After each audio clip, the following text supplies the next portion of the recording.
Hey guys, Grizly here, and welcome back to A Noob's Journey, my video series of taking a deck that I freshly built at the beginning of the series and building it up to be actually decently competitive. So you see me checking there just to make sure I have the right deck equipped, and into the game I go. And for some reason, I don't know if it was my internet or his, but it was just a little slower today getting into the game. And I am going to turn my fan down. Hope you guys can't hear that. Hopefully my computer doesn't burn. Okay, so you see me get in a game against a Boris Skullcrusher. If you, some of you might remember in one of my previous videos, I did fight him, and it had a bit of a psychological effect on me, just because he is my hero of choice. But I think this time was a lot easier, and just me throwing out the GLHF. My time playing StarCraft has burned that into my brain. And okay. So we see me get rid of my pack alpha right away. I did get 2 in my first draw, and I figured that, without a wolf in my hand, I absolutely couldn't stand to keep both of them if I wanted to start building up resources. I'm assuming, at the beginning of the game that Boris is going to be an ally-focused hero. He almost always is when I face him, and he is obviously when I play him. Usually when you see a human-based, or a human ally, or a human hero-focused deck, there we go, it is the other human champion. So you see me get rid of one of my Rabid Bites. I don't get rid of my Shadow Font just because of how useful Moonstalker's special ability can be, especially facing another ally-focused deck. It can just be absolutely crucial to get to regaining some footing on the field when your enemy has an army built up against you. So you see me chuck out that Rabid Bite again because I have 2, and because it's early game. I just feel more comfortable getting rid of it. And you see me turn on my music just because I forgot to turn on Pandora before I started recording. And now at this point, just waiting for him to go. In case you forgot, or in case you've never seen a Boris Skullcrusher, his ability does allow him to kill any summon 4 monster or less on the field, which against other ally-focused decks is definitely a strong ability. There aren't a whole lot of monsters that have above summon 4. Just the really stronger ones, Shadow Knight, Aeon Stormcaller, Olgolth the Glutton. You do get those monsters that you tend to lead with, but a lot of monsters have less than 4 or 4, especially when they're ally-focused decks. Okay, so you see him get out his Pewin Bloodhelm. I'm saying Pewin just because Pewin is just, it's too tempting to say Poopin. So you see his Pewin Bloodhelm come out, and at this point I couldn't remember if he had enough energy to use his special ability, and I can see that he doesn't, and so I choose to throw down my Keldor. Now, for some reason, it might just be because I haven't actually played a game myself in a couple of days, but for some reason I thought that when he attacked with Bloodhelm, or if he attacked with Bloodhelm, I would get to counterattack.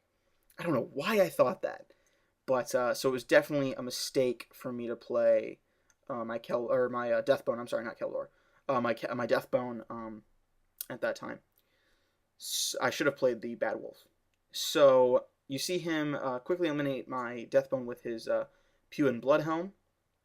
And at this point, I realize the mistake that I made, because now he has 2 monsters on the field to my 0. So you see me kind of think about what I want to do, and this was a very risky decision. I ended up getting rid of my Keldor and keeping my Pack Wolf. Now, the reason I got rid of my Keldor is because I knew that playing it would just mean it immediately dying to that Boris Skullcrusher. Because now, this turn, he has enough energy to kill me, or to kill any monster. So I leave his, I think it's Blake Windrunner, I believe is the name of that card. It's his 3/1 on the field. And I leave that thing alone for the just nothing I can do about it, using Rabid Bite to kill his Pewin Bloodhelm. And he does drop a War Banner, increasing that to a 4/1, which makes it even more annoying. However, I do draw a very good card, which is my Shadow Knight. Now, it's good for 2 reasons. One, it is more powerful in attack than his Windrunner, even though it is defense. Its defense is not strong enough to weather an attack from it, so I do have to use my Moonstalker special ability. But the other reason it's good is because he cannot use his special ability to kill it. Shadow Knight does have a summon of 5, and his ability only covers monsters up to a summon of 4. I did have to turn my fan back on just because my computer is heating up a little bit more than I would like. So I hope you guys can't hear that in the background. So you see him drop his Armored Sandworm with War Banner up. That is a 3/5 and has a damage reduction of 2 against all damage. So you see me quickly eliminate that with Captured Prey, and now I wipe out his Blake Windrunner with my Shadow Knight. And just like that, I have completely reversed the field position. I now have a strong monster on the field. He has only a crippled one, though if he could get that cripple off, that would be a formidable foe at 3/5, rivaling the attack power of my 5/4 Shadow Knight. And with that 2 damage reduction, that 5 health is just absolutely brutal to get rid of. So you see him drop now this was a big mistake on his part. I'm not sure why he did this, but he drops a reinforced armor on his Sandworm. I don't know if it's because he has some attachment destruction cards in his deck, but yeah, that was definitely a big mistake. So you see me start chipping health off his Boris Skullcrusher. At this point, I'm really surprised that I haven't seen any of my Wrath of the Forest cards to increase my draw engine. But I do drop my Bad Wolf on the, I'm sorry, my another Deathbone, or was that a Keldor? It's really hard for me to keep track. If you're wondering why this game is titled Distraction, by the way, it is because I'm very distracted today. While this game was going, I was talking to 2 different people over text messaging, and it was just, it's been a very hectic day for me. It was a Deathbone, so he uses his special ability to wipe out my Deathbone. However, that does deal him damage. So, yeah. Alright, so you see him drop his Earthen Protector and his own Protector on that field, that normally 0/2 Protector, but with Banner it is up to 1/2. So you see me get rid of my Full Moon, because at this point it's just not all that useful, and you see me put down my Bad Wolf. However, I hold off using Pack Alpha, only because I know my Bad Wolf is probably going to die next turn. So you see me attack with my Shadow Knight against the Burgett Skullborn, the Protector. However, Earthen Protector's special ability allows it to take the hit instead of my monster, or instead of that monster, and now it is a +2/+2 stronger. So it is a 3/4 Protector now.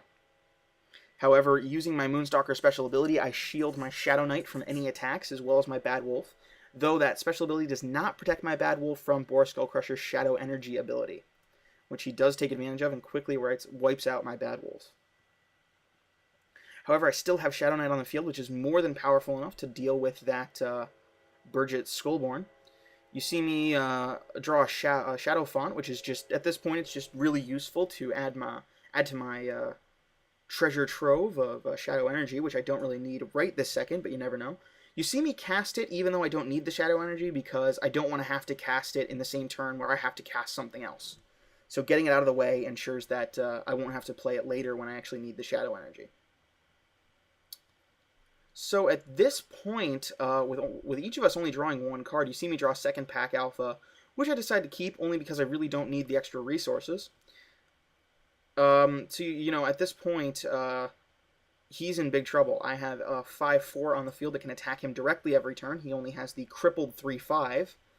Though if he were able to uncripple that, it would be a 3/5 with 3 damage resistance, which would make it more than a match for my Shadow Knight. He does finally get a Blood Frenzy, which allows him to increase his draw engine, and there's finally my Wrath of the Forest, though at this point it's completely useless to me. I'm just checking because I hadn't actually seen what card he played. So you see me put down my Wrath of the Forest anyway, even though at this point, you know, it's useless to me. You see me attack with my Shadow Knight, bringing him down to 13 health. Now, the thing about his Blood Frenzy is that it will take a health away from him every turn, though that 1 health trade for an extra card is more than fair. However, it does reduce the number of turns he has left to 1, only because his Blood Frenzy will eliminate the change that my Shadow Knight's 5 attack power will leave behind if you just did the math a couple turns ago. So I get a Now Your Mind card, so now anything he plays with 3 summon or less, I can immediately eliminate. You see me once again wipe out his another 5 health from his Boar Skullcrusher, bringing it down to 6 health. So at this point, there's really not a lot he can do unless he can cripple my Shadow Knight. which, is always possible. I'm surprised I haven't seen any Crippling Blow cards. Those are pretty popular in human-based decks. He does get a King's Pride out, and if he had gotten that early in the game, I would have been screwed. You see me get another Captured Prey, so anything at all that he puts out is going to be crippled. You see me attack with my Shadow Knight, but now that he has King's Pride on him, I can only do 3 damage instead of the full 5. However, he is down to 2 health, meaning I will end the game next turn unless he can do something about it. And he does actually manage to draw some useful cards this turn. He puts down both an Earthen Protector and, wait for it, Aidon the Brave.